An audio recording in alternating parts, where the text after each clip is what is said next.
चंद्रपुर जिले की शराबबंदी को लेकर तमाम तरह की अटकलें अभी भी लगाई जा रही है और इसमें लगातार आरोप प्रत्यारोप का दौर अभी भी चल रहा है। वहीं एक बार फिर चंद्रपुर जिले के पालक मंत्री तथा राज्य के कैबिनेट मंत्री ने जिले की शराबबंदी को लेकर अनेक सवाल उपस्थित किए। उन्होंने यह भी कहा कि चंद्रपुर जिले में जब से शराबबंदी हुई है बड़े पैमाने पर नकली शराब जिले में बेची जा रही है। साथ ही यह भी कहा कि शराबबंदी के कारण बाल अपराधों में काफी बढ़त हुई है और यह भी कहा है कि कुछ राज्यों में इसके पहले शराबबंदी की गई थी मगर बाद में इन राज्यों पर से शराबबंदी उठाना पड़ा। और अपनी कड़ी प्रतिक्रिया में उन्होंने यह भी कहा है कि अगर आपको जिले की शराबबंदी अगर बंद करना है तो 1, 2, 3 जिले की नहीं पूरे महाराष्ट्र करें। तो सुनिए इस संदर्भ में राज्य के कैबिनेट तथा जिले के पालक मंत्री विजय वडेट्टीवार ने किस प्रकार अपनी कड़ी प्रतिक्रिया व्यक्त की। दारूबंदी मुळात झाली, एकीकडे धार्मिकतेने आणि कायद्याने आदिवासी बांधवांना दारू काढणे, दारू सेवनासाठी परवानगी आहे, त्यांना कुठलेही निर्बंध नाही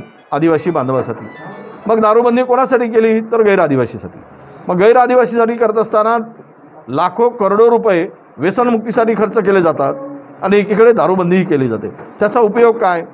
अवैध दारू मोठ्या प्रमाणात वाढली, या जिल्ह्यामध्ये ड्रग्स मोठ्या प्रमाणात वाढलेत, बाल गुन्हेगारामध्ये घट झाली, म्हणजे आपल्या बाल गुन्हेगारांच्या प्रमाणात मोठ्या प्रमाणात वाढ झाली, जे कमी होते ते वाढलेत बाल गुन्हेगारांचं प्रमाण, सर्व क्राईम वाढलेला आहे।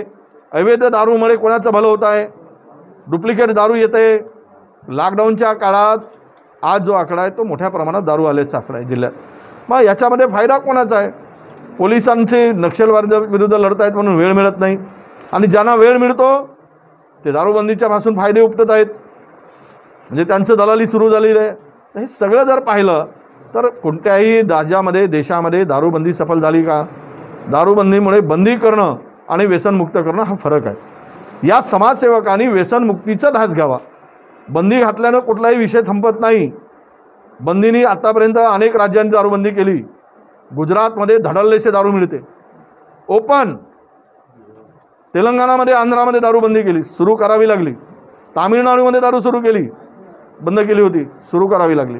आणि 3 जिल्ह्यात काय हे समाजसेवक देशव्यापी आहेत ना सगळे, तर पुऱ्या महाराष्ट्राला बंद करून टाका ना, भानगड संपून जाईल। पण एक जिल्हा बंद करायचा, दुसरा सुरू ठेवायचा आणि त्यातून अवैध दारू आणून लोकांच्या जीवनाशी खेळायचं।